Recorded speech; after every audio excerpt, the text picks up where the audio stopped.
We will talk in English through all our evening. I hope that everybody can understand it. If no, please ask for help for your neighborhoods. And we are starting with Tamara Voznesenskaya. Tamara is first Deputy Dean Faculty of Computer Science. I hope everybody knows her. And I want to give you a microphone. Okay. Good evening, everybody. I am very glad to see all of you here. We have a good tradition to welcome spring with an IT Girls' Night. I'm aware that spring is far away, don't worry about it. But this year, this faculty is celebrating a fifth year anniversary, and every event is a celebration as well. Have a look at these pictures. I hope they can show you how interesting, warming, emotional conversations were. There you can see some of our participants. Tatiana Arkhanova, creator of Women and Tech Community. Svetlana Selezneva, Doctor of Science from Lomonosov Moscow State University. Evgenia Brodskaya, Head of the Analytical Department of Google. Emily Dural, Head of Group in Yandex Data Factory. We have invited men as well. Alexei Blagerev, Executive Director of Web Company, and many other great speakers. This year, we are joining the University of London's celebration of an important anniversary. 150 years ago, the university introduced special examinations for women. The worldwide conversation has started in London on 19th of September, traveled around the world, and today is finishing with our event. Let me start by giving you some statistics about this faculty. None of us will probably don't be surprised by these figures. But good things come in small packages. We are proud to have among us 4 female doctors of sciences, 2 heads of labs. Here you can see the ratio, the male-female ratio for each educational program. Software engineering, applied mathematics and information science, data science and business analytics are bachelor degree programs. Other masters. Note that that there are more female students than female professors, 20% versus 11%. This gives me hope that gender imbalance in computer science in Russia is on its way to decrease. And also I would like to show you some of our students that we take pride in. Thank you, and let's start.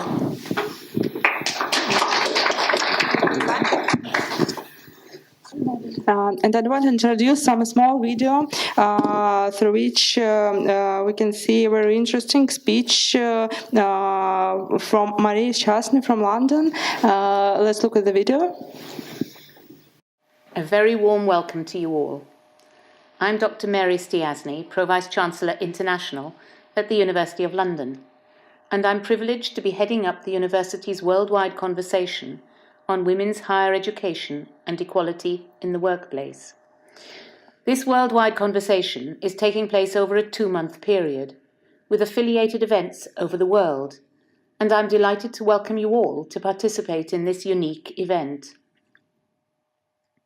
The University of London's worldwide conversation was launched on Wednesday the 19th of September at Senate House, home of the University of London. It is part of our Leading Women campaign, which celebrates the university opening up special examinations for women in 1868, 150 years ago. 10 years later, this was followed by the university opening up full degrees for women and in both instances, the University of London was the first to do so in the UK. The University of London's teaching centres across the world are celebrating this small but momentous step for women's equality. It is a real opportunity to start a conversation about how education prepares women for the work environment and how this translates into equal representation throughout the world of work. However, while these conversations focus on key questions surrounding equality in education and work, I appreciate that the outcome for each conversation will be absolutely unique. I'm now looking forward to hearing about the results of the conversation taking place today. The University of London's teaching centres deliver an excellent service to our students, who are found in 180 countries across the world. The global spread of the University of London's worldwide conversations, ranging from Peru to Hong Kong, reflects the diversity of the University of London's 50,000 distance and flexible learning students. And to celebrate this collection of different voices from around the globe, each worldwide conversation event is being specially documented by the university. I would like to take this opportunity to thank all the teaching centres and the British Foreign and Commonwealth Office for their support. To those speaking at this event, on behalf of the University of London, I would like to thank you all for your contribution in making our global conversation such a success. And for those of you in the audience, I thank you for your support, and I hope you find this conversation both interesting and informative. And on a final note, I acknowledge that women have made progress in campaigning for gender equality, but we still have a very long way to go in achieving this goal. I believe that the University of London's worldwide conversation will make an important contribution to this process. And that's why the outcome of the conversation you are having today will be featured in a publication due to be released next year by the University of London. I hope you find your conversation is thought-provoking, as we did with ours in London. Good evening, everybody. I probably tell a few words about myself. I am graduated from the physics department of Moscow State University, and I entered the university by passing entrance exams, as it was at those time. It was 1989. And I was admitted to the physics faculty, physics department, we called physics department of the Moscow State University. And then after 3 years, there was a specialization, and I have chosen the biophysics. The path was biophysics, so it was a mixture of biophysics and biology, and then I graduated from biophysics chair. And then I finished my PhD at the same place. And after I finished my PhD, I applied for a postdoc position in the United States. And I actually was already the time of the internet, and I was looking over the net. I wanted to go to the US to get an experience how people work at the university and how the life is organized there. That was my goal, to see how, say, the progress is made in the world, because at that time, and maybe even today, the US has a leading university that to the very front end science, specifically in biology and bioinformatics.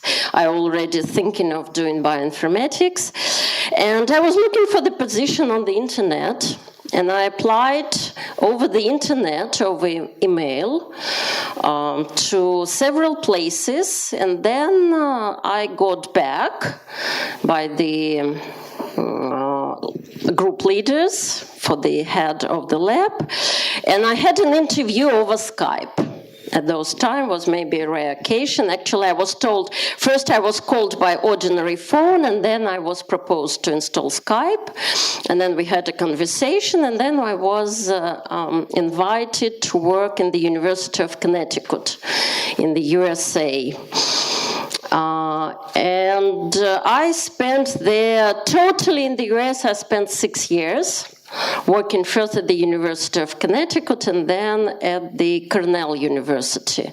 But Cornell University Medical College, which is located on Manhattan, New York, because the normal Cornell University is upstate New York, and it has medical college with the specifically bioinformatics data analysis. I spent a couple of years there. Then I came back and continue first working at the physics department of MSU, Moscow State University, and then later I got an invitation to join Faculty of Computer Science, doing specifically bioinformatics, which was my main interest at that point and today is in life. And here I'm continue doing what I like to do. And eventually we got a grant for the laboratory, which we just started in June 2018 this year, and we're trying to do our best to do science here in Russia. What can I tell? I think that at any stage of my career, whether I was a student, PhD student, postdoc, and senior research, assistant professor, associate professor, I didn't feel any gender differences at all. So I never, maybe it's at least in science, or even those of you who are students probably and also entered here according to the grades, right, according to the exams, there is no, so the only thing that matters is the results of your work. And say when you are students, these are grades. When you are researcher, these are publications and what you have done. And I never felt the difference, gender difference or this kind of inequality, I would say. Probably the environment, say, at physics department, and there, I think the statistic was 20% of women already as a student, as far as I remember. At least we were 5 girls in a 25 group of students. 5%. Biology always attracted girls, so probably at biophysics chair we were 50-50, or even maybe 60% of girls versus boys. And later on, so I also worked at the Amsterdam University as being an exchange program, exchange students, while I was a student at the Moscow State University. And I always entered in the very mixed lab, where either participants of the lab or the head of the labs was both male and female. So probably I never felt any difference. So you probably ask me questions and I try to answer from my experience, because when I was invited to make a talk here, I initially thought that I have nothing to tell, because I never experienced a problem that I would like to share with you. And I think that if you want to do something, and the main, specifically in science has no borders, either, especially in today's world, because the information passages, doesn't have borders, so you can, all the publications are free, open access. You always can have access to the results of the work from other countries, from other labs, and when you read the scientific articles, you never pay attention who wrote these articles, what are the names. Even specifically with the foreign names, you even do not know if it's female or a male by looking at the last names of the publication. So the only thing that is matter is the results. And if you are interested to do something, I think the world is open for everybody. Please feel free to ask questions. Could it be that such situation is just in bioinformatics? Because in our university in Japan, vast majority of students are male, and maybe the station you described is just about some different areas. Don't you think that in our area it's a little bit different? Maybe. I never thought about it. Where do you mean Russia? No, computer science area. Computer science. Well, physics, math, computer science, of course, I would say the ratio of the female and male, 20% versus 80%. That's the whole situation. I actually don't know the statistics in bioinformatics. I said in biophysics, in biology, yes. In bioinformatics, because there is no, well, yes, I was teaching at the Faculty of Bioinformatics at the Moscow State University, and the ratio of the students, yes, even females prevail at the bioinformatics department. That's true. Maybe that's the situation in bioinformatics. Thank you very much for your speech. And have you ever feel by yourself somehow like domination by males, or kind of, I don't know, situations when the employer prefer men than you? Never. So why we are here? Do you think that this all feminism stuff is just like, I don't know, it's a fairy tale to collect money, or I don't know? I have no idea. Well, it started historically, I understand, when women did not have right to enter the university, but situation has changed 100 years ago, right? So now every female has equal rights to enter the university and continue scientific area. So I don't know. Thank you. Please. I have two questions. The first one, since you told us that you've been working abroad in the West, is the ratio the same there? I mean, in your field, is the ratio female and male, the same there as here? Because here, as has already been told, there are very few females in such areas as computer science, physics, whatever. Is it the same there? I don't know the statistics, unfortunately, of the ratio of computer. I worked at the molecular and cell biology department. It's again biology department. And I was invited, though I was invited by a male, my boss was a male from Germany. And he's an immigrant himself. He grew up and graduated in Germany and went to the US for a postdoc and then stayed here to work. And he invited me to the US as a male to work with him. Probably, I guess, because of the good reputation of physical and mathematical education in Russia, which it still is. It's like a sign of quality for the Western employer when you have a physics and math education. But he works himself, he's himself from biology.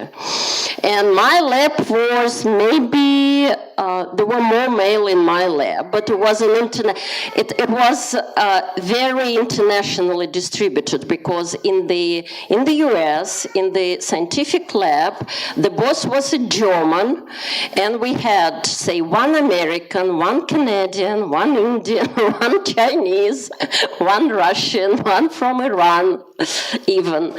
So there was an interesting situation, though, of course, in other labs, maybe he was an immigrant, that's why. In other labs, say, at least the American students composed no more than 50%, I would say. No more than 50% from the lab. The other question was called speculation. Since we're talking about different areas here, you told us, you said that females have had these rights for a number of years now. So why would you think that it's still the case that there are so few female students at such departments like this one? Is there some specific reason? I mean, it's not like we believe that females are less able to do math, for example, than like literature. So is there any other reason, like probably a social one or something? What do you think about that? Maybe social. I think there are the reasons, probably social, because there is some, threshold. It's a lot of work, that's true. It's not, for those who studied at the physics, math departments or computer science department, must admit you have to work, right? It's not easy. It's not only true about this department. No, not only this, but maybe the amount, and even in school, that the effort to spend, say, on physics and math is always higher than for the, say, history or literature, right? Well, maybe depends on a school.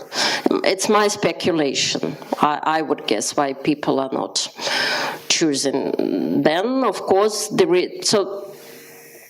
and women think, why should I spend so much, labor, do so much work, and then what are the options in front of me in the future, right? It's might be the reason.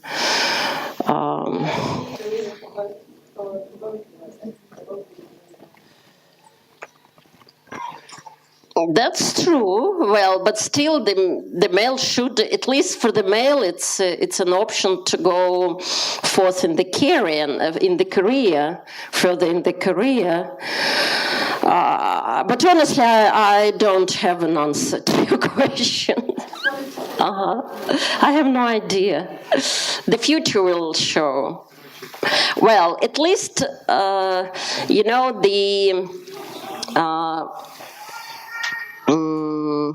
the ability is an interesting question, because we know that the female and male are still different creatures. We are, at least now, as a bioinformatician studying genomes, we know that we are regulated by different set of genes. And that's why we are different. So something makes us different, and it's a future research to show, how these differences, this gender difference affects, say, ability to study. It's an interesting question which is under research. There is no definite answer to that question yet. I see that there are a few questions here, but we need to go forward. And if you don't mind, could you please stay with us on the break, and so you can answer your questions to Maria in the break. Thank you very much. And I want to thank you very much. Let's applaud. Yes, and I want to announce our next speaker. It's Natalia Kolyadina, manager of International College of Economics and Finance. Natalia. Please take a micro. Thank you. Dear colleagues, it's a great pleasure to be here with you. I'm from the International College of Economics and Finance, and this program is 20 years already. So I would say while the three other programs which started at the HSC are at their infancy, we are quite old to make some generalizations. So I didn't realize I need to provide statistics about the ratio of female and male students, as well as faculty, but I will try to make rough estimations about that. So let's say in the faculty, full-time faculty, we have 5 female lecturers and 15 male lecturers. So this area would be dominated by the males, but we're lucky to have one of our female lecturers with us, Arkadia Chakraverti, who is going to share her experience of being an ISEF lecturer. Arkadia has just joined the team. Okay, it's this year. I don't know what whether the experience is positive or negative. Hopefully it's positive. So that's for the faculty. As to the students, we have about 700 students, okay, for all the 4 years. I'm not sure I know statistics because I'm sure our deputy director would have some. But my impression is that it's not about economics, which is the area, and finance. It's not like this area would be dominated heavily by male students. My impression is that we are talking about 1/3, even more, of female students to 2/3, something like that. Okay. I would be talking more about motivation here, okay, rather than trying to make any guesses as to these distinct groups of students. And besides, Tamara asked me to talk more about the two systems because the program, our program, is an international program, one of the University of London international programs, which is effected together with the LSC, which means that the materials, the program itself was developed together with our colleagues from the London School of Economics. I would say there are several areas I would probably look at. First of all, it's the culture, the general culture, academic culture. It's now that we realize that while there are many similarities between us, because we naturally live in a globalized world, there are certain differences, of course. Okay, it's the attitude towards the university life. Our students, this is the impression we have, the students, the Russian students would have more like, okay, so I'm not very ready to work under uncertainty, this ambiguity, which is about university life, which results in their attitude to everything they do, to self-study. Okay, and we are trying to promote this method of learning, to their attitude to exams. I don't know whether you have noticed that the students would, and because you mentioned this cheating issue, right, which seems to be an issue at ISEF as well, but we're trying to deal with this problem, and I think we're quite experienced in that. So if you have further questions about this, I could... Am I addressing the students, by the way, or the teachers more? So So those of you who are students at the computer department, could you raise your hands, please? Okay. So 50-50, and the others are teachers. Okay, so again, the first issue that I have mentioned is academic culture, of course, and the attitude to the studies. As to the teachers, so I would mention one thing. So rather than being sage on the stage, you probably noticed that the British culture would look at the lecturer more like a facilitator than the person who would be enforcing something on students. And it's our role as teachers to promote this kind of attitude and this kind of culture. So what else did I want to say?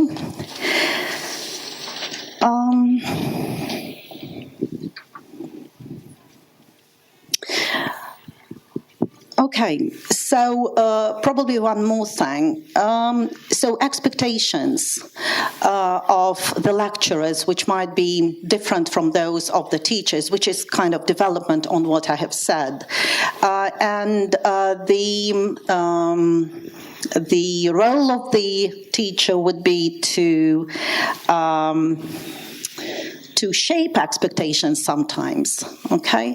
And this is, so the things that I have mentioned are actually part of the British culture more than traditional Russian culture. Well, these are the key things I actually wanted to mention. And if you have some specific question, I'm ready to answer these.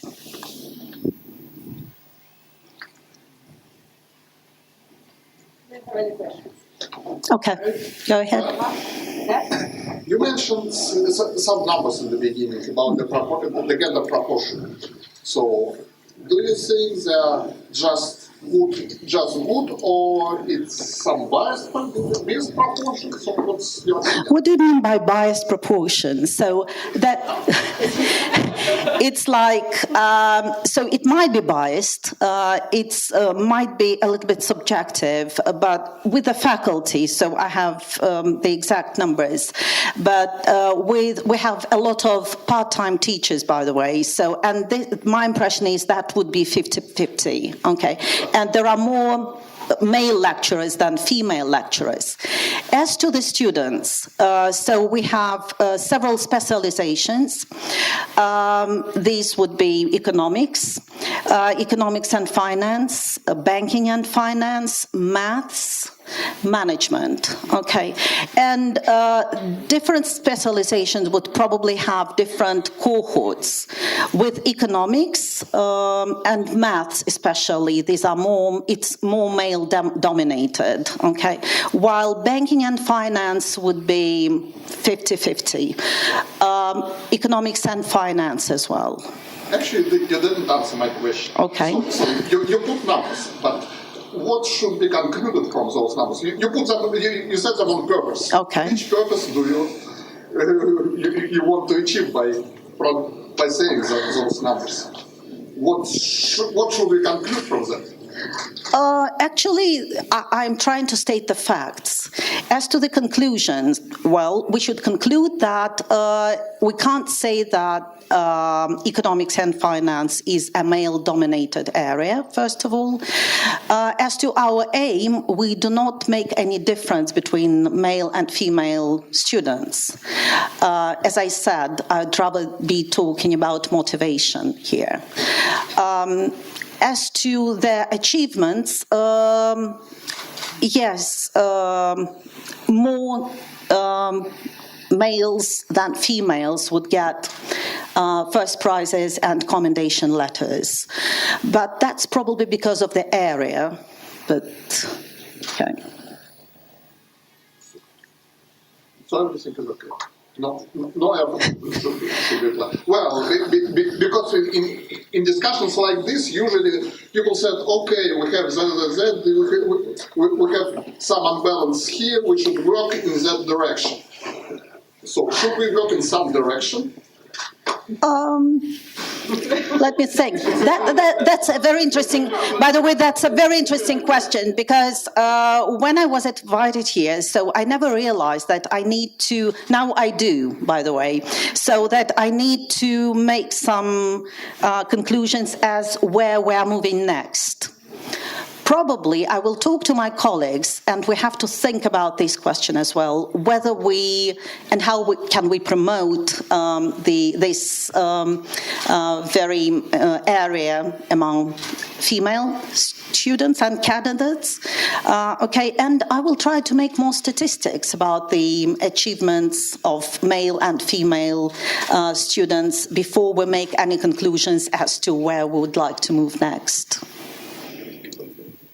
But I would encourage you to consider for the very first, not numbers, but rather something like happiness. Because numbers means nothing.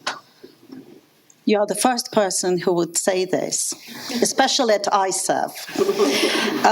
Okay, but I'm glad. Thank you for your questions. Okay, we'll look at the issues you have mentioned, of course. All right, and Arkadja. So shall we give the floor to Arkadja? Or if you have further questions, okay, of more qualitative, they're not about statistics, but some conclusions that could be made. Yeah, go ahead. I have just a question. You already mentioned that men have greater achievements than women, and then you said that you don't informate who female or male have greater achievements. You are female, and you said that without any calculations, any estimations, that male have greater achievements. Because every year the University of London would award the letters of commendation to praise some achievements of the students. Okay, and my impression is that there are more male students than female ones. Okay. So just to answer you. It's impression, I don't know. For me, it's just subjective. I think for me, it's proof that there is discrimination. Even you women, discriminate yourself. I don't know. Okay. Maybe I'm sorry about this question, but it's just my opinion.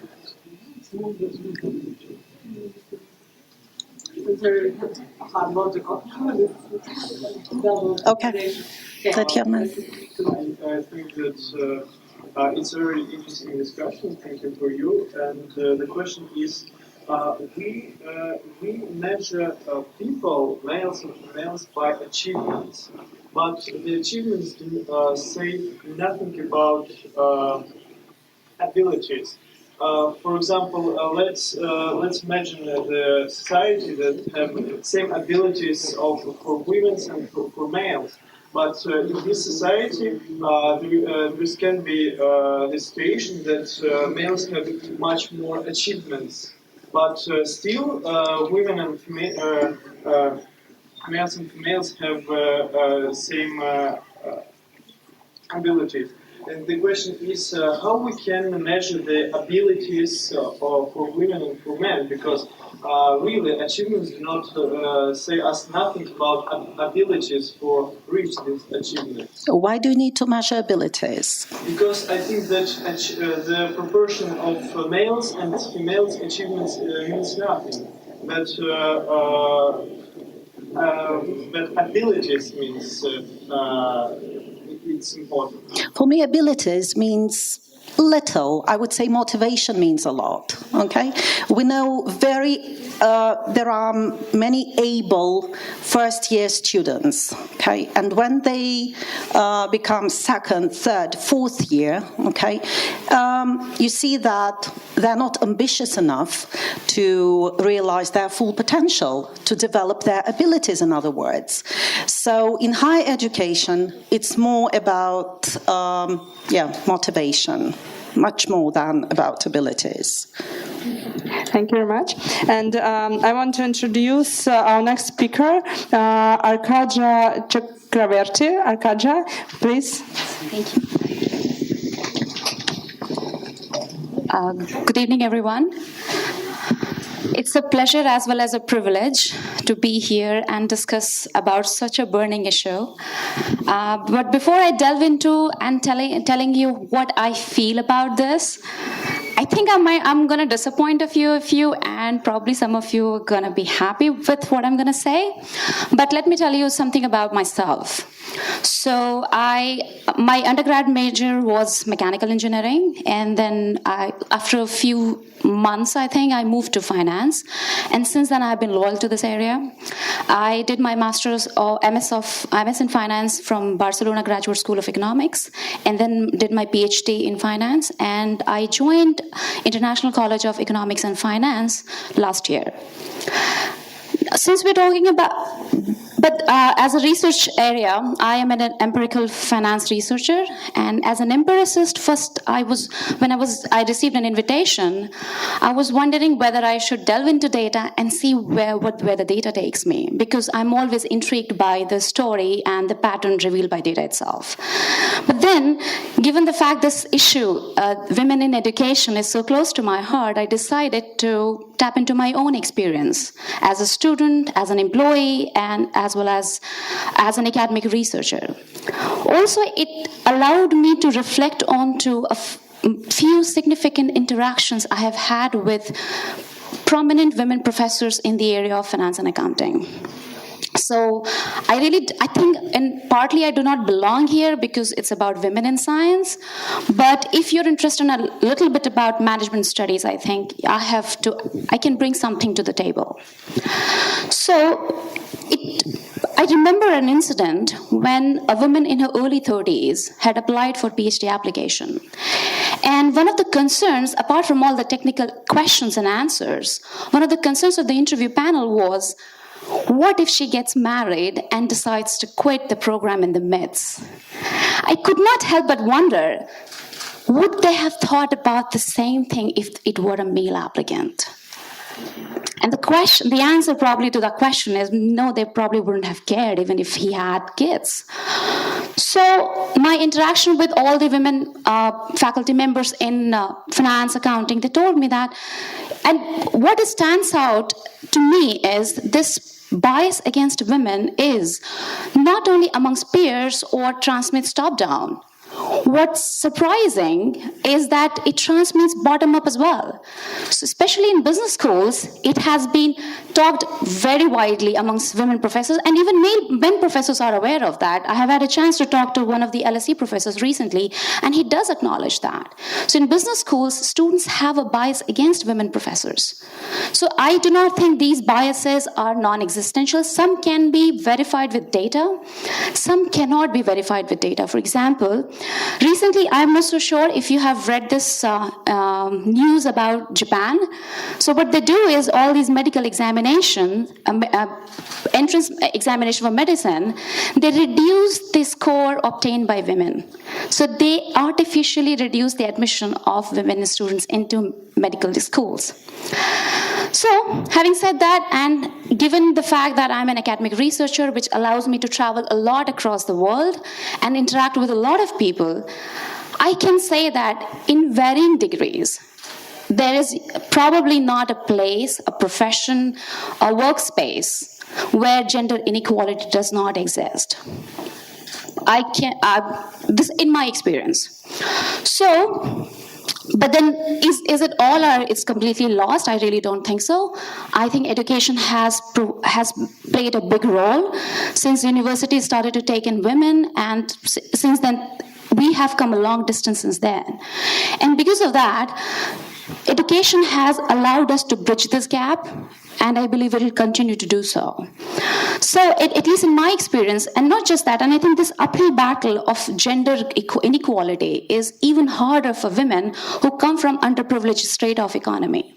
So, education is one tool that allows us to do something about it.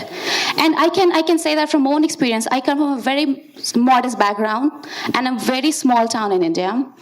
My first venture to this international career or international arena started when I decided to pursue MS in finance and in Spain. Since then, that education itself did not only opened up allowed me to pursue my dreams, to pursue a career in research, but it also became the stepping stone of my professional growth. So I would say that go ahead, educate yourself, and if you want to move out of your own home country and then make a mark of your own, I would say that pursuing higher education outside your home country is a big facilitator. Now, another way to do that is to join an MNC, multinational corporation, which will give you an opportunity to work overseas. But probably there also some sort of gender bias exists, because according to the survey by PricewaterhouseCoopers, and given the fact that I'm very much engrossed in the academic part, I have little to reflect on how the corporate world works, so I refer to survey reports. So according to this survey report by PricewaterhouseCoopers, they say that although 70% of female millennials who want to work abroad, only 20% get the chance to do that. So there is this inherent bias that, okay, let's prefer men over women if you want them to send abroad for overseas projects. Also, these biases are corroborated by this report of United Nations on gender equality and labor mobility. But then there is silver lining at the end of the tunnel. I don't think it's all lost. The reason being, it has been well established that businesses do well who try to increase their footprints to which try to increase their footprints globally. And I think that women are going to benefit from that too, because a rising tide lift all boats. And also that this gap is also reducing. Now women are increasingly moving abroad, not only because of the family reasons, but also because of the career movement. So I think it's a very encouraging sign. But then having said that all, moving to a different place, which is culturally and inherently different from your own home country, it has both upside and downside. Upside is that it allows you to grow professionally as well as personally, which is a strong foundation for your own growth. So when I came here last year, I was pleasantly surprised to find so many women in workplace. Around 65% of women, of Russian women participate in labor force, as against India, which is my home country and hence worked as a default benchmark, only 28.5% of women participate in workforce. So I was very pleasantly surprised. I felt very part of a homogeneous group. But on the other hand, I have been struggling with trying to reduce the cultural gap. So far, so good. I have nothing to complain. So, but then when you try to think about moving internationally, I would say that it's a bit more difficult for women, because not that you have to compete with men who move internationally in the workspace, but also with the native women. So I think as long as you understand the pros and cons of a decision making, I think you're completely up for the challenge. Having said it all, I would like to conclude with what this Heraclitus, if I'm right, this great Greek philosopher said: the only thing permanent in this world is change. So if we won't change for better, we will change for worse. So let's come together and try to bridge this gap so that we actually create a better world where everybody has a fair chance to prove their mettle. Thank you.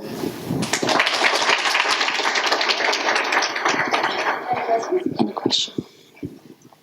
Yes. You said that you haven't graduated, you are being here in Barcelona. No, I did my MS in Barcelona. I graduated from India. Did my PhD from India, yes. But you lived in Barcelona? Yes, I lived there for a year, yes. What is the best place for you? You said about that the less percent of people try to go abroad.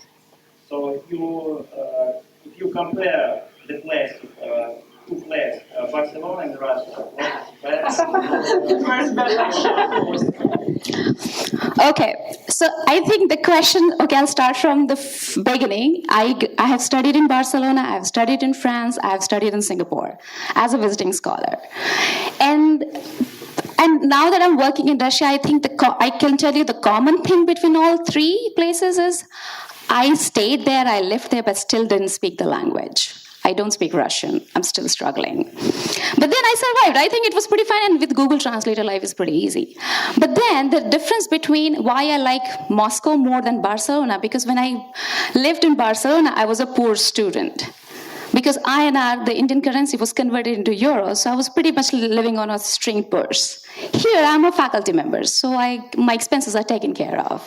So that way, it's better. But as far as experience is concerned, in Barcelona, I was a student, and yes, I have to admit, as a student, you don't experience gender discrimination in pronounced manner.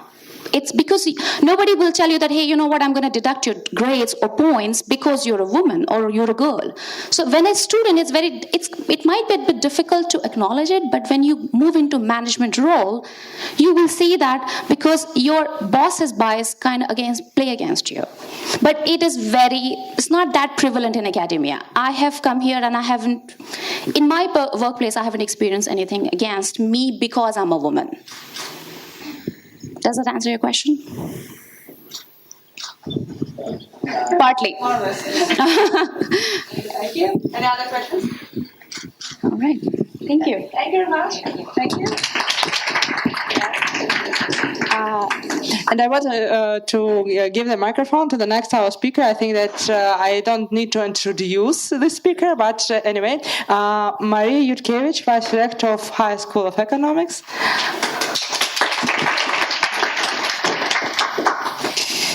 Good evening, dear colleagues. It's my pleasure to be here with you today, and thanks for inviting me to give a small talk about women in academia.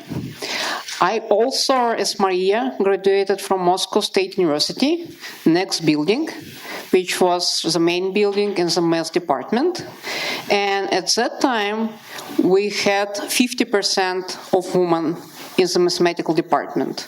So no gender gap, no gender discrimination. And that time, some years ago, the end of 20th century, nobody even considered an idea of gender discrimination. And I don't think that I have some role models for my life, but if I had to pick up one person, that would be your colleague. Not actually colleague, but the person from IT industry. And the name of this person is Grace Hopper. If everybody knows Grace Hopper, she was a great woman and made a huge impact for early IT technology. She was a US naval officer. She was born in the beginning of the 20th century, 1902, and she was one of the first programmers in computer industry. And actually, he even invented the first compiler for computer languages.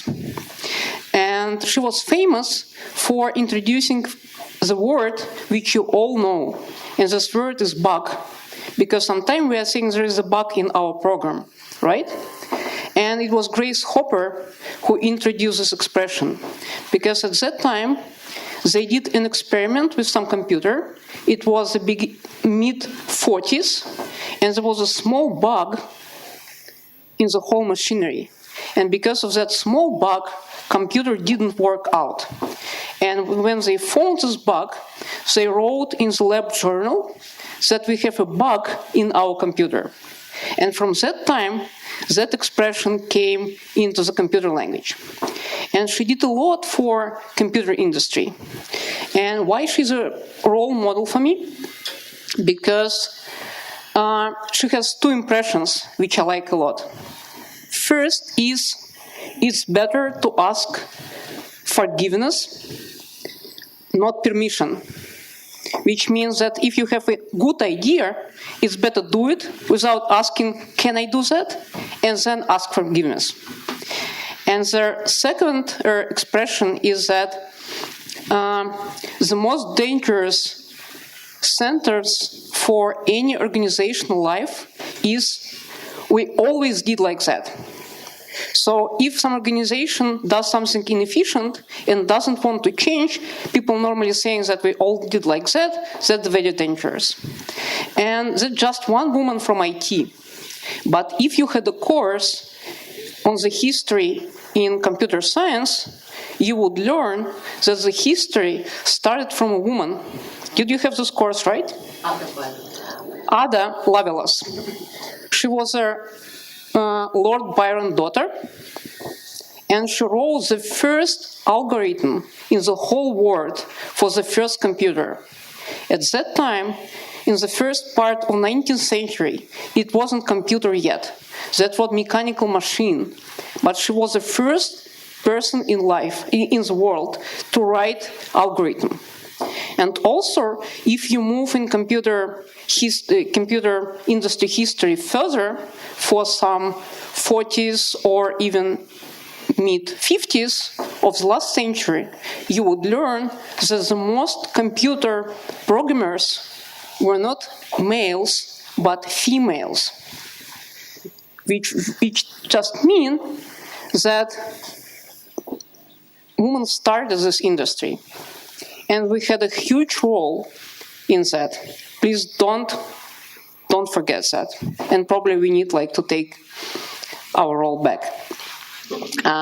But I was asked to say a few general numbers on academia and in general. And if you look for Russian data on Russian academia, you would see that the number of women, not exactly number, but the ratio of women in academia grows.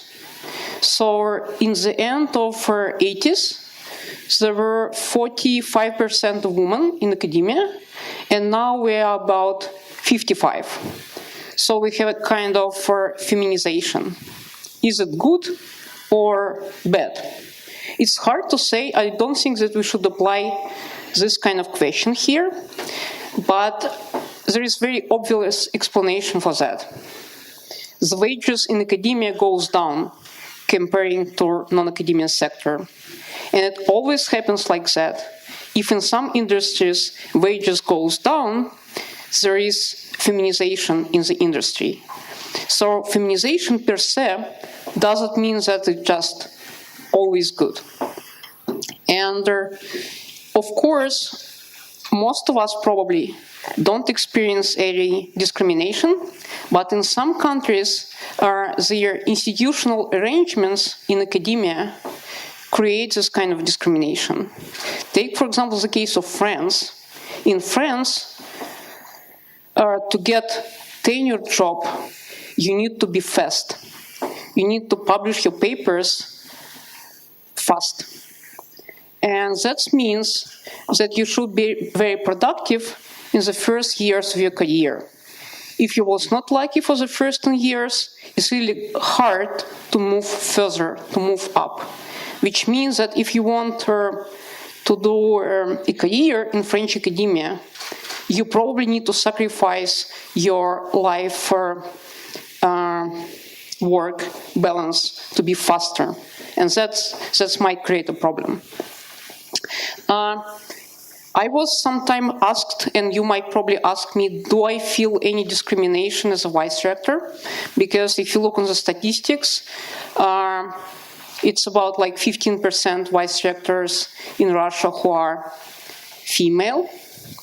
And yes, I do experience that. But not surprisingly, that only happens outside HEC. So in HEC, there is no discrimination. People get used to that. But if I meet people with from another, not even universities, but from academic institutes, they sometimes get very surprised. Just surprised. You just see surprise. You're a vice rector? Wow! How it may happen? I just get fun of that. because that's really funny. I liked a lot your discussion about abilities, outcomes, the share of men and women here in the department, and the question might be how to bring more women to the department. And if I were to be answered to this question, my answer would be the key is not here. The key is not in the high school. The key in the elementary schools.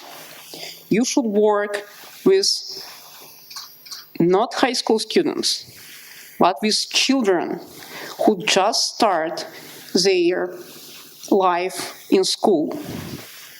Because at that time, they learn social patterns, they learn social ideas, they learn that women are not that smart to do STEM, etc. But it's not like that. All quasi-experiments demonstrate that if there is no stereotypes, women just do as good as men in STEMs, and sometimes they even do better, because for like 12, 14 years old people, women have more grit, so we can spend more time exercising than male students, and that also can give some, I would say, profit. And I also think that what Maria said in the very beginning is that probably people don't like hard work and think about that. I don't think that we think about hard work. I think we think about fun. Is this work is fun for us? Because going to academia,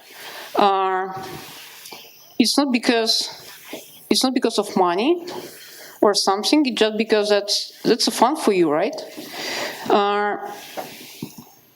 And to bring more people in academia, you just need to demonstrate that this kind of fun for women equally than for men.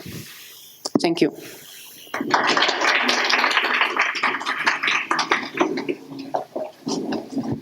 Any questions? I guess I just want to say some remark. I think that the problem about children is not that one will child, it said that, and I think it said that you're going to be wife, you're going to be mom, you need to think not just about yourself, but about your time that you will spend to your children. But boys are not saying that you're going to be dad, you need to spend time. And so high school girls are saying that I can't afford myself to be engineering or math because I'm going to have children. And I think this is one of the problem why there is less women in IT rather than men.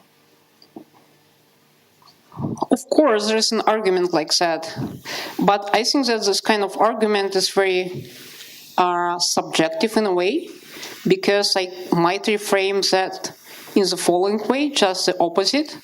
So if you do math, and if you're a math professor, you can spend a lot of time home, right? Because you need to go to office and do some routine job, and you can just teach for like 2 days and then stay home and think about your theorems or something like that, playing with your children, unlike those women who had to go to factories or, I don't know, shops or even some consultant service, etc.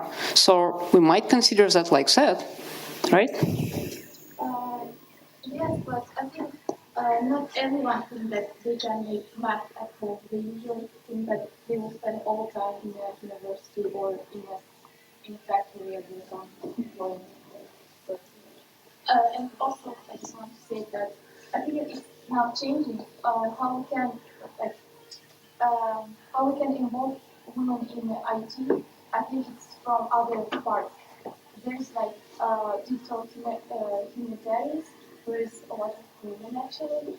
I study in a data journalism, and we had just 5 men and 25, and we also programming and learning math. And I think just because there's a what journalism, it attracts more people rather. I totally agree with you. I think that if we make a kind of experiment, which is not allowed to do, but still, and you take like two curriculum which are the same, and put different titles on that. One says data journalism, other says analytics and data. You would see different share of female students and male students going in those directions, because that's very cultural specific and very cultural dominated framing. Of course, you're right. Yeah. Could you speak a little bit louder? Thank you very much for the talk, for one subject. I have two questions. First, is the ratio in the maths faculty of the university still 50 on that? And if not, what happens in the field? Why you raise it? That's very good question. I don't know the exact number, but it more or less balanced, sorry to say. But what is interesting about data in academia, if you think about academia in general, so the ratio is about 50-50. But if you look on the top positions and low positions, you would see that among teachers, research assistants, lecturer and senior lecturer, women dominate, and among bosses, like chair heads, department heads, etc., men dominates. So if you go up, there are more men going higher than women. So that's why on the average we have same ratio, and on the up you have in the different way. But your question, I think, assumes that everybody wants to go in academia after graduation, which is not like that anymore. So that's the answer to the question. Yeah. Yes, so it's about higher school of economics. And you also mentioned that in other places and when you communicate with other people, you face actually more of gender problems or issues. So is it actually a thing in higher school of economics? Is it a priority? Higher school of economics doing anything towards changing or just working on that and for that? And why do you think you managed to be such a good supporting?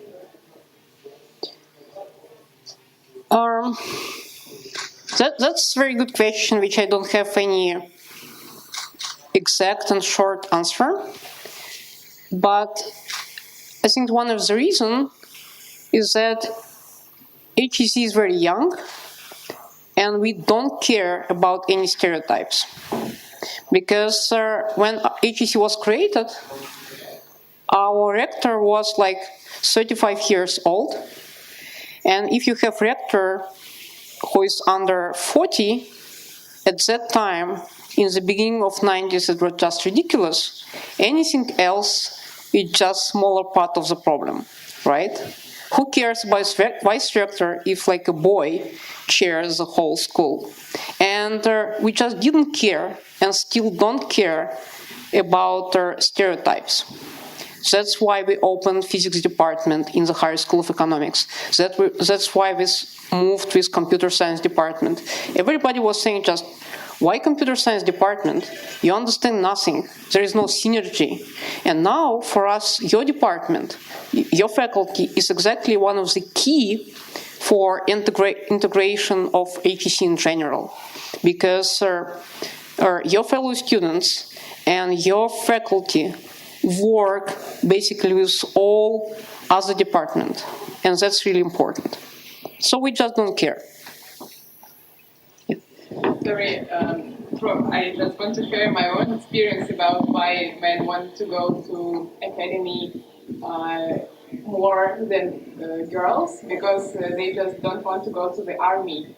So, you know, if they lost their chance to have a white ticket, not to go to this army, so they just think, okay, I can sit and PhD my 5 years and I will be, like, you know, useless for army. So I can just sit it in university and then just go for work because I will always have to work. And then I will have nice market for me. So. Yes and no. Of course, that's one of the explanations. But now, in some way, it's not the only way to escape army, right? And to stay in PhD program is one of the most expensive in terms of effort and money and time in some way. So because staying in PhD school, you waste a lot of opportunities for. So it's like to say that men goes for PhD schools that's because of army, and girls goes there because of boys. Just the same. So everybody end up staying in academia. Looks very logical. Yep. That's. It seems there are no questions. Thank you very much. Thank you. Thank you. So first of all, I'd like to tell you that I'm really very glad to be here today and to have a chance to tell you my story. And so my name is Olga Titova, and I'm working as product owner for mobile SDKs at ABI. Just for those of you who may not know our company, a quick overview of key facts. The company was founded almost 30 years ago by David Yan here in Moscow. And after the 30 years, the company became a truly global company with 11 offices in different countries and more than 1,000 employees. And right now we are creating software in the sphere of content intelligence. And frankly speaking, we just help people to automate everyday routine by providing computers and other devices with the possibility to understand text on different images. And you may know our products for end users as Lingua, as Find Reader, but right now we are more focusing on corporate sphere, and our main products are Flexi Capture, something like this. So I joined ABI about 8 years ago when I was a student, and I was studying at Moscow Institute of Physics and Technology, and I attended courses from ABI department. ABI has its own department at our university. And when it was time to start my bachelor research, ABI offered me a position for software engineer, and I decided to start it. So I started as software engineer, and I was working on this position for 3 years. And after this, I understood that for me, it's really important to communicate with people.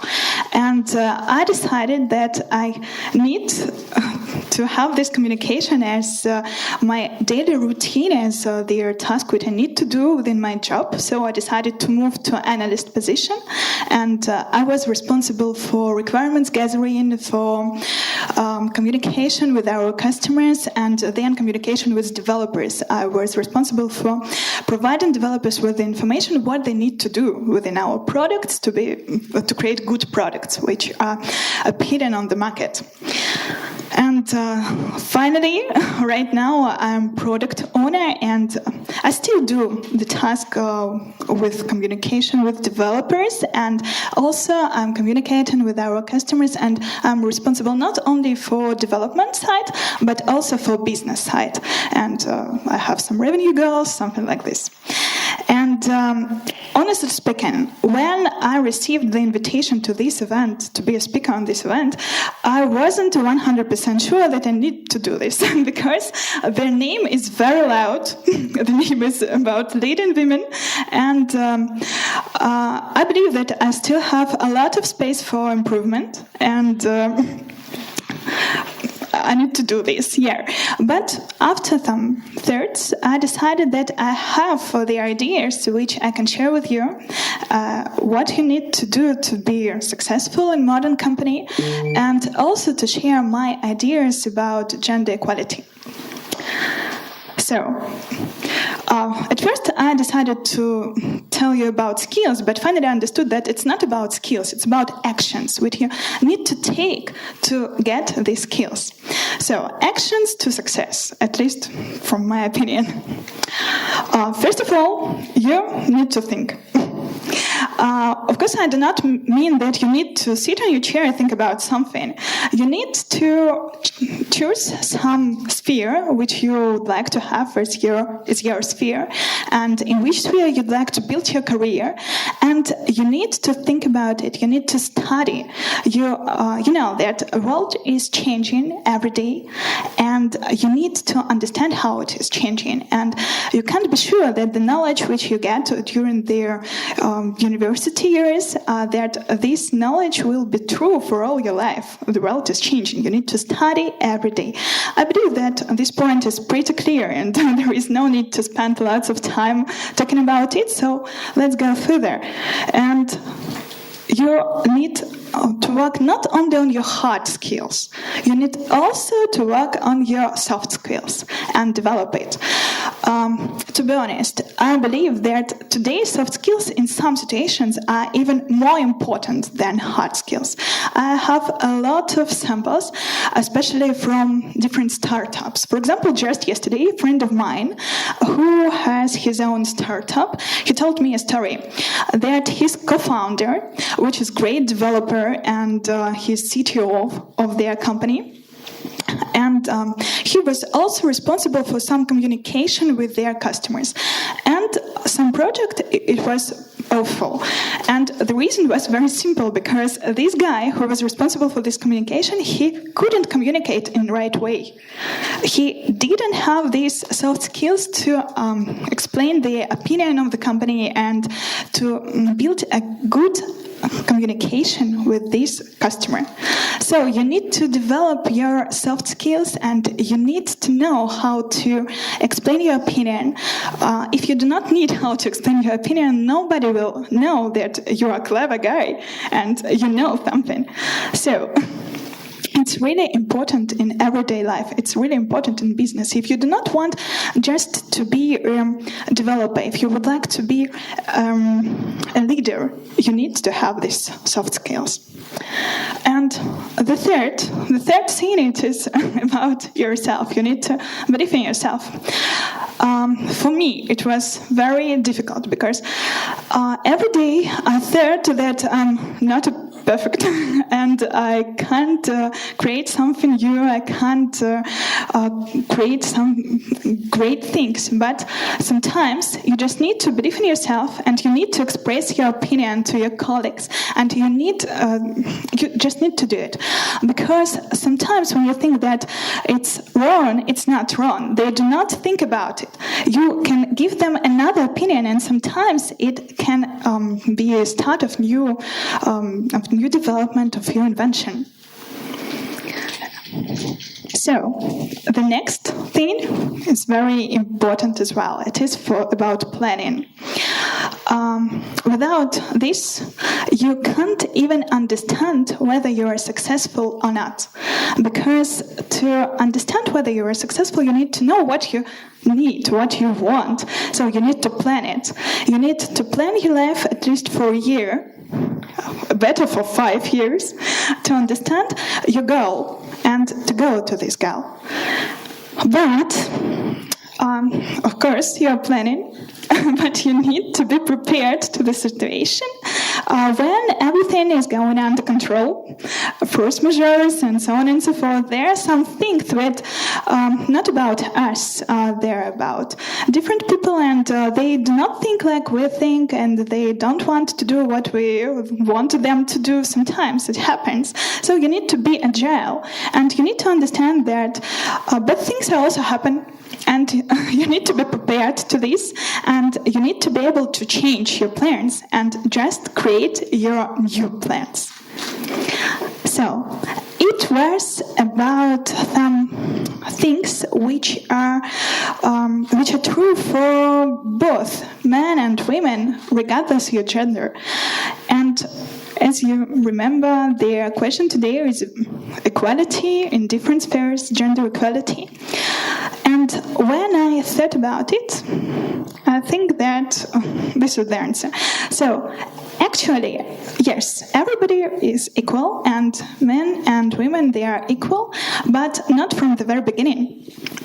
At first, if you're a woman, you need to perform twice harder just to get the authority. Because I believe the gender prejudices are still alive. They are still with us. And I have different stories from my personal life.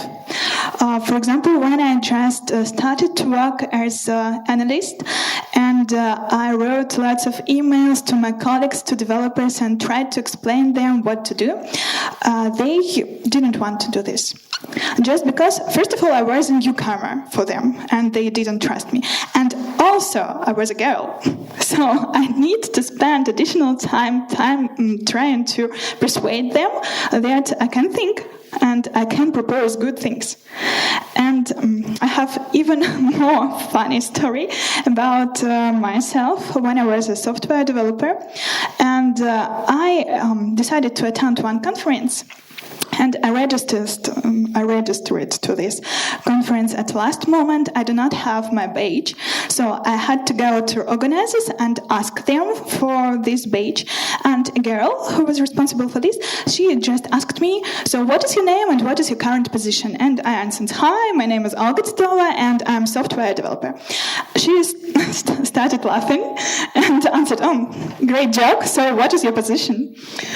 And I was really surprised. I answered that I'm not kidding. No, I'm a software developer. And why? You don't think that I'm a software developer? And she answered, you do not look like a software developer. Software developers, they are different. No, you can't be it. No. So it's real life. So just to conclude, I want to tell you that you can do everything. And you just need to perform and just believe in yourself, as I told.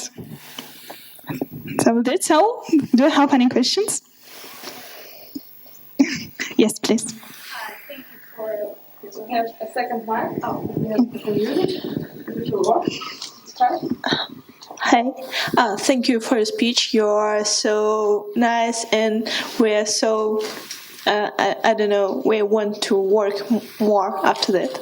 And didn't you find that girls as software developers, as analytics, is better in communication than men's? Because I found this idea, and it was in years ago. Because I'm working like you, 8 or 9 years in this sphere. So, and I find that it's easier for girl to fix some problem or fix some conflict if it is. Honestly speaking, it depends. Every person is different, and sometimes there are some boys that are really great in communication, and there are some girls that are not doing good in this sphere. So, my opinion is that it doesn't depend on your gender. Your abilities doesn't depend on it. So some are good in some sphere and some are not. And if we try to get some statistics, maybe you're right. So, for example, some project managers, usually they are girls, just because for girl it's easier to do a lot of things just in time and to keep everything in mind. But there are also great boys who are great project managers. Oh, okay, thank you. Yes, please. Thank you. Can you tell us about more how to believe in yourself? Because it sounds very hard. Yeah, it's really very hard. But at first, it's, at least for me, at first it's about your friends. When you have good people near yourself, and when you tell them that you have some problems with it, and just try to share your thoughts and to discuss these problems, it's easier. They try to support you, of course, if they are good friends. I'm lucky. I have good friends and they support me. And this really helps, at least for me. And honestly speaking, it's also about experience. Each year you understand more and more that you need to believe in yourself, and you shouldn't be shy, and you need to tell everybody about your thoughts, and these thoughts may be good. Thank you.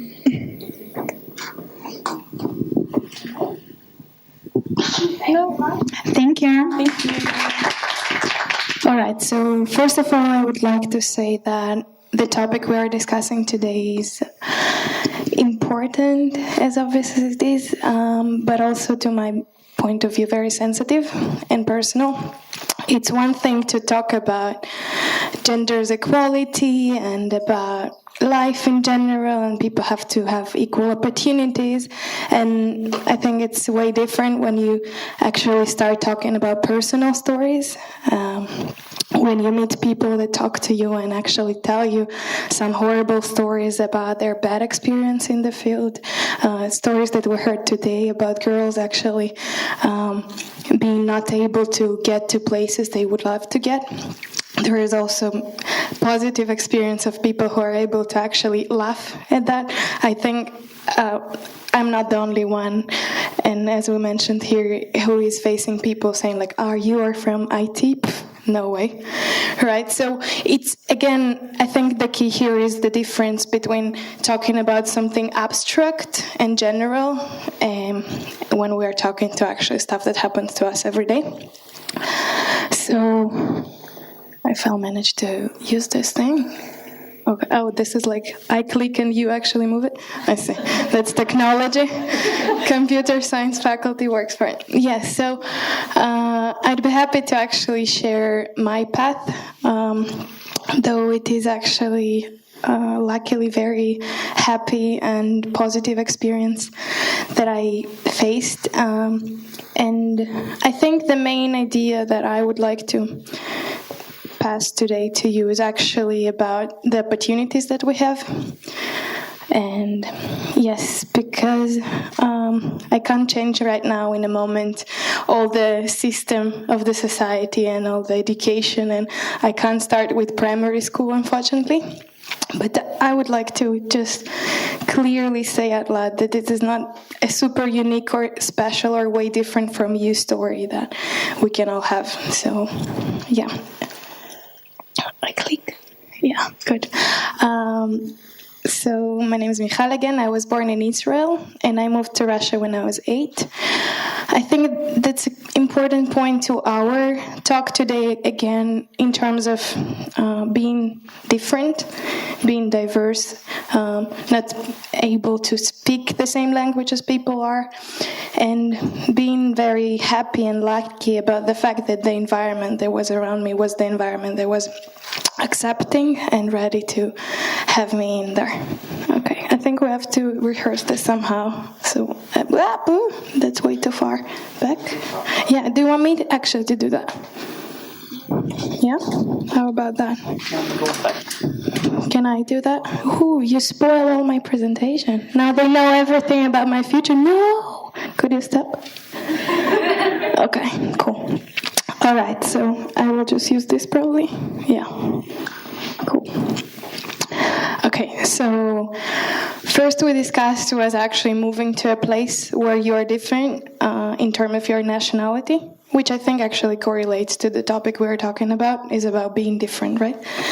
And the next step that was, again, not really similar path as we discussed all today, is actually going to the men field, is going to mathematics, and I was studying in a tough Russian math school with a lot of boys, but with some girls around. And again, it was a very positive and I guess hopefully similar to experience you girls have if we are here today.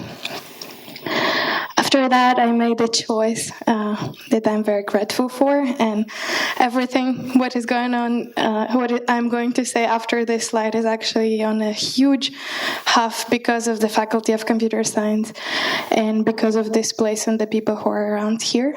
So yeah, I decided to go to the place where all are, and this was a very good choice, I believe. So starting from the first year, we already had projects, and this is the point where I actually found my thing, if you can say. I actually think I want to illustrate this as something very important in life, I think, in terms of actually finding your thing, finding what is interesting to you. So already from the first year, I started doing some bioinformatics, and it was a project that we had classes in Yandex every Thursday, I remember. There was this free hot chocolate and stuff around that was also influencing the experience to be even more nice. So it was about cancer and about trying to apply machine learning already from the first year.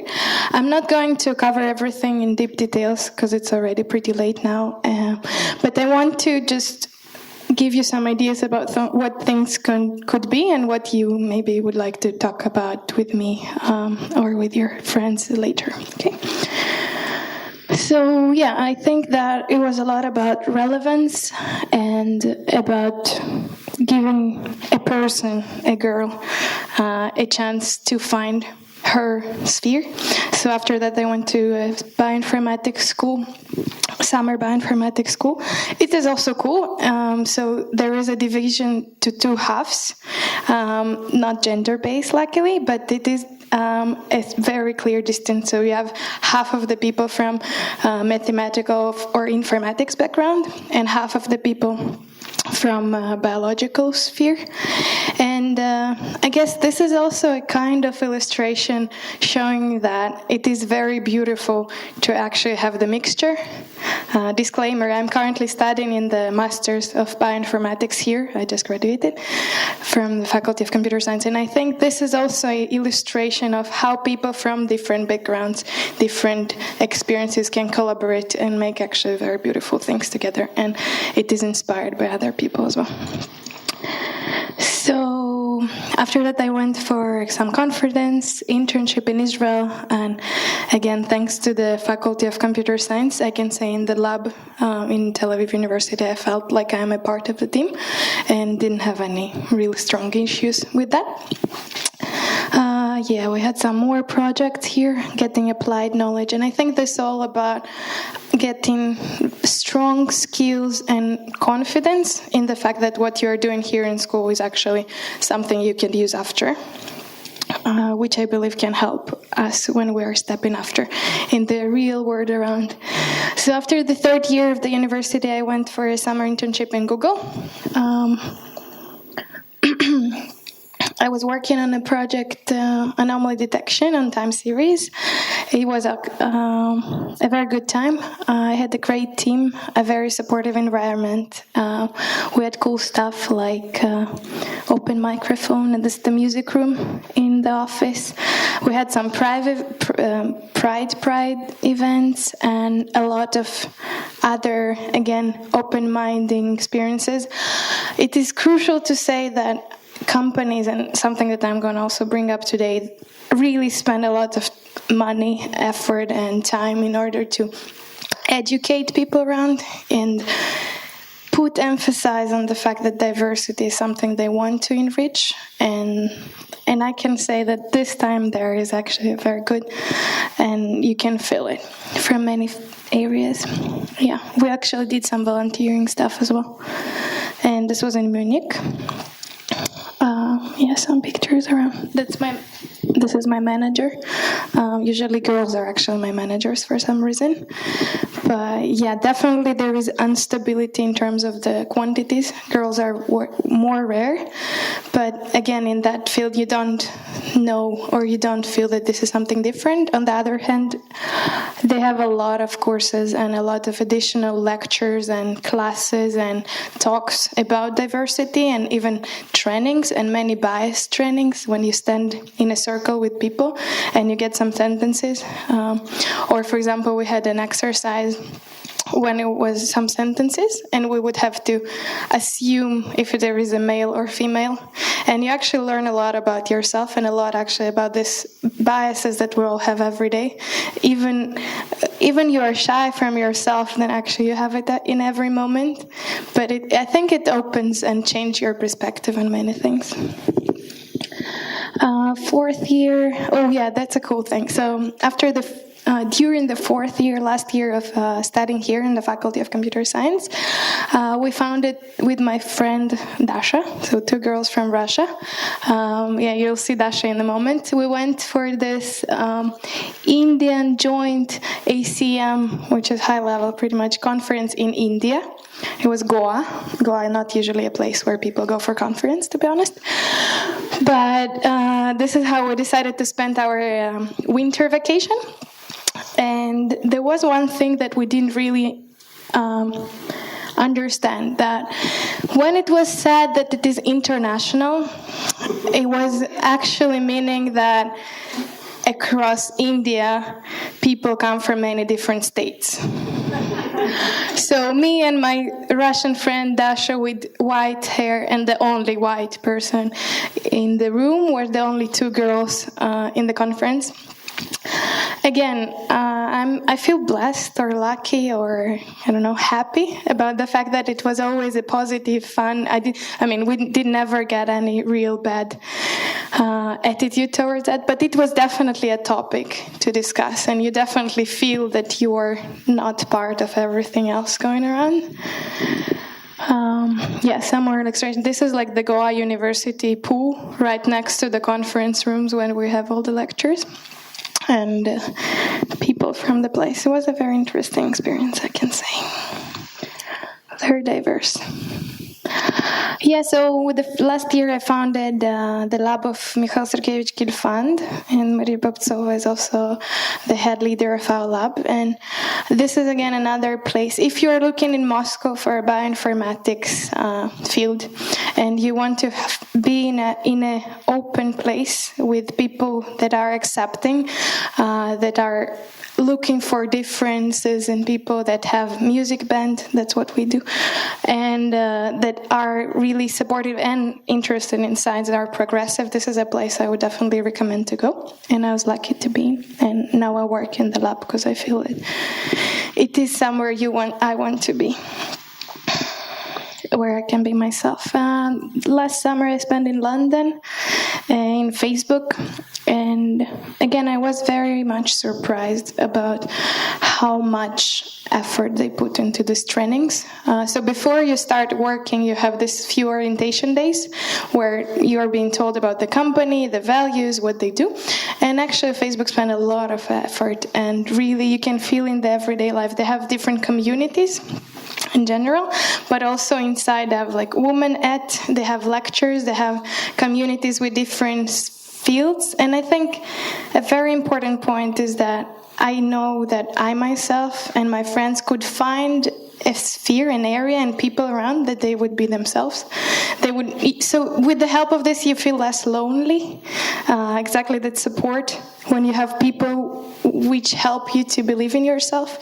And this is why I think it is very important to remember this, and these things can help you actually live a happier life anyway. Yes, so that's all. Oh yeah, last year I got my diploma from the Faculty of Computer Science. Should be really happy for that. I thought it will never happen, to be honest. But yeah, and so here today I'm in the master's program in bioinformatics and enjoy it. So I got some statistics about this, and I should just say thank you about the experience. Got a lot of stuff to do, and I was considering about the gender things again. So what I was saying is definitely about my experience. It is personal, but I think it's not about the gender at all, and it's about people who are around you, it's about the opportunities, it's about your friends who are encouraging you. So if you need any support in that, we can, I think, support each other and do that.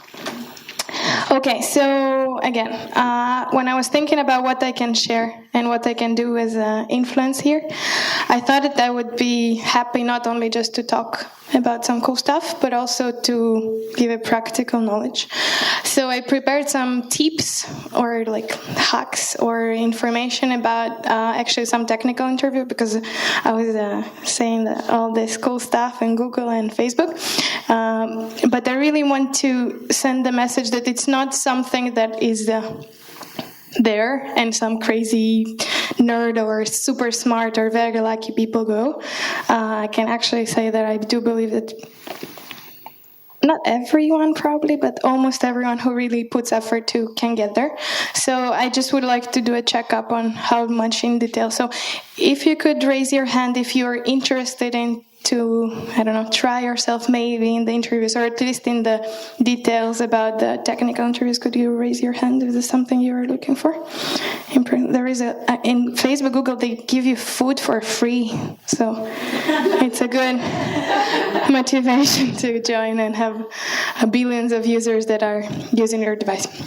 Okay, so we are not going to talk about details deeply about how to prepare and what is going on in the interview, right? Yes, I see. The time is running. All right, so we'll be quick. So again, I'm trying to work on the gap between the knowledge from different people and to stabilize the equality, so I'll just cover it quickly.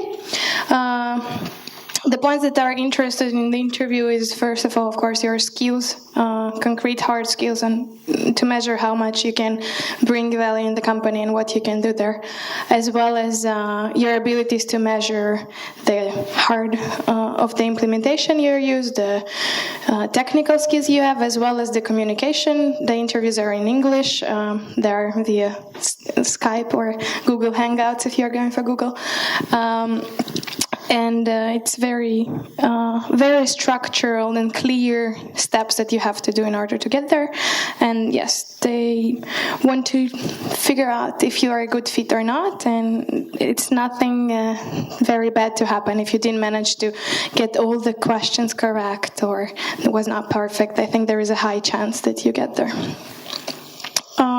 The technical interview, just quickly. So it's not something you never heard of. It just contains an introduction. Then you have the technical questions about the algorithms that you have to implement on a whiteboard or Google Doc or anything else. And then you have an opportunity to actually talk to people who work there and to ask questions about the company that you are looking for. And also this slides and the part about technical interview was also supported by Facebook that came to us a week ago. I don't know if any of you were to the event where Facebook came here and was actually given a live training to our students to actually push up the knowledge and to not be afraid. The questions are not that hard, and I mean, in our second year of school in the algorithms, homework stuff we do is way much more complicated than what you have to do these 40 minutes. I think it's more about the stress and everything happening than actually being not able to solve them. So I got prepared some, major things are about the links. So if anyone is interested, there is this cool a website called Prompt, where you can actually interview a random person, then the program matches to you, and it finds a time, you set when you're ready, and then you get some random person from Australia who is also willing to go for a company in a tech for an internship in a tech company, and you spend half of the time of the interview you being an interviewer, which is also a very useful skill, and the other person is serving the task. And I think it's also something that pushes you very highly up, and you see how it's not, when you're in an interview, you don't always know everything and how it goes, so it's a cool thing. Also use your friends and use the people around to train, so yeah. And we got this points about believing in yourself and about actually working hard and getting prepared. And my main message again is about the fact that it is possible and you can do it. I definitely strongly believe in that. I hope I'm not gonna change my mind about this in the next few years. And we're getting to the end. It's about the diversity issues. So we raised up many different topics today. If anyone wants to shout out loud what could be the reasons why actually big companies put so much of their money into supporting the diverse sphere, just that we wake up. Why Facebook spends a lot of money into having all these trainings on bias. Interactive part of the talk. No? Too tired? No ideas? You want me to just show what I prepared? Do? Okay. So I was just thinking about this classical things, except the fact that it is hype and modern, and if your company doesn't really put effort into that field, you will be judged, which is a nice trend, I believe, because creating the opportunities is very important, and I'm a personal example who was able to use this opportunity, and I hope you also are going to be that. But another point that was important is the fact that they always keep saying that if you are in a room with people with the same background, it's way more hard for you to come up with new ideas, new directions, and new ways to go. So they think that in order to get this most optimal solution and the best one implemented, they want to have in the same room people from different spheres, countries, experience. Also, when I was talking to an HR of Facebook before preparing here, she told me that she actually always asks people to think about the users, right? So there is a software company, and it serves a lot of people, a few billions of people, right? And she said, well, I mean, probably not half, but a big part of our users are women, right? So we want to have this representation in our team as well. And it is pretty clear and explainable idea that you want to get closer to the people you're serving than just being far away, not knowing about what they do, right? And yes, and this other perspective from this classical bullet points of why to invest in diversity is, again, about me and about feeling the support and about knowing that, thank you, that you can find people around. And they also have a lot of programs where they have a buddy program when they pair girls to talk about what they're going through, and it was really important for me, so I do have this personal perception.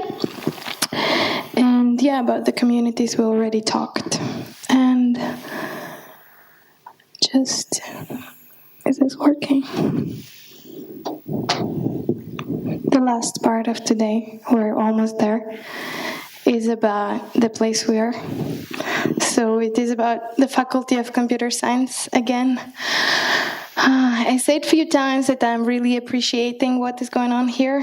I have this cool animation here with the bullet points about why do I love the Faculty of Computer Science, with funny jokes about the atmosphere and about the people that are around, encouraging. I'm not going to do this with each point, though I want it, but let's just get it all.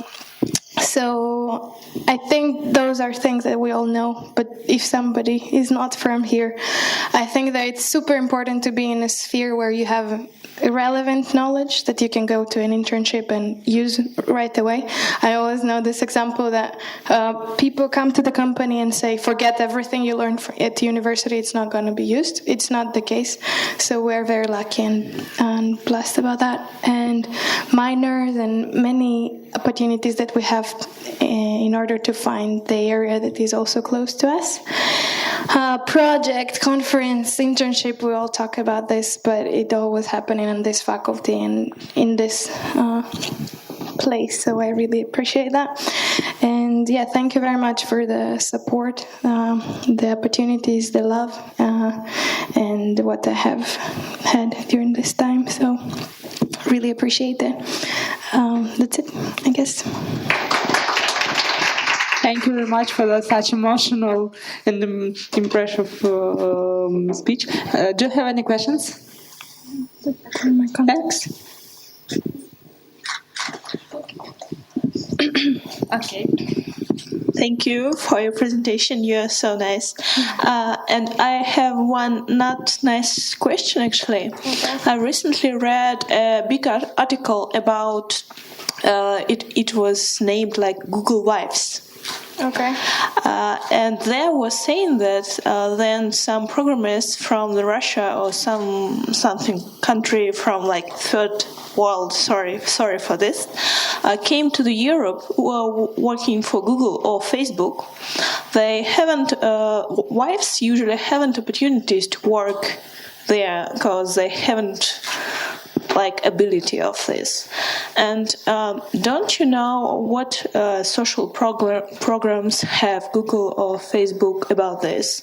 So I think that it's really boring to live without working just nearby your husband working in Google. So could you give us some more information about what this? I never heard of this wife Google thing. Yeah. Never. Yes, yeah. There is a lot of articles in internet. Really?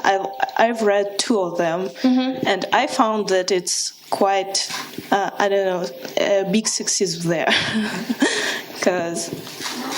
Yeah, I never heard of it. I'm surprised. It doesn't sound very unsexist about the claim. What's up with the Google husbands? Do they exist? They're working. It's okay with them, but their couples didn't work, so it's boring. And I'm sorry, I can't really give you a straight answer about that. I never heard of it. It sounds very interesting. I definitely read. Thanks for bringing this up. There are many dilemmas, right, about all the ideas, about the gender things, about actually having more opportunities for girls to go for an internship, which is also unfair, and many other thoughts about this. But I would like to say that I really appreciate the good side of it. And I do think that, I hope that the idea was actually about supporting the woman who would come and had nothing to do in the country. And I would assume that at least the beautiful part of it could be that you came to a place where, I don't know where you are from, and probably, I think it happened from the other way around. I don't think that they were sitting and saying, oh, let's be sexist and think about these wives that came with their men and let's give them some bad opportunities. From what I saw, in being inside in this company, they really somehow put effort into try to support you in your life. Yes, and I thought that maybe you know more than was written in this article. Yeah, so no idea. I thought maybe there are opportunities for them, but in articles they said like, oh no, I don't want working, and that's all. Actually, sorry for interrupting. Actually, I have an opinion on this because my good friends, they are living in the United States and they are working for Microsoft, and they are in this sphere and they have a lot of experience in this, and they know their colleagues and they know their wives. So actually, when they decided to move to another country, they know everything about the visa type which they get, and it means that the wife, from the very beginning, she understands that the visa type of her husband, it doesn't give her the opportunity to work. And if they decided to move to this country, it means that the wife is okay with it. Actually, for example, my friends, they wasn't okay with it. So they took another chance. So they decided to move to the United States to do their PhD. And then, so a girl and a boy, both of them were doing their PhD. And finally, they have their green card just being professionals. Yeah, I guess that's a good illustration of the fact that you can have other abilities and have other opportunities in that. So it's very cool you mentioned. Thank you. Yeah. Thank you very much. Feel free to reach me out and have any talks. Yep. Okay, we're end for today, and thank you very much for your being here and for your questions, and thanks for all our speakers for today's. And we have few minutes, maybe 10-15 minutes to talk with the speakers, maybe to answer some particular questions which you don't want to sound aloud. And thank you very much. Have a good evening. Bye.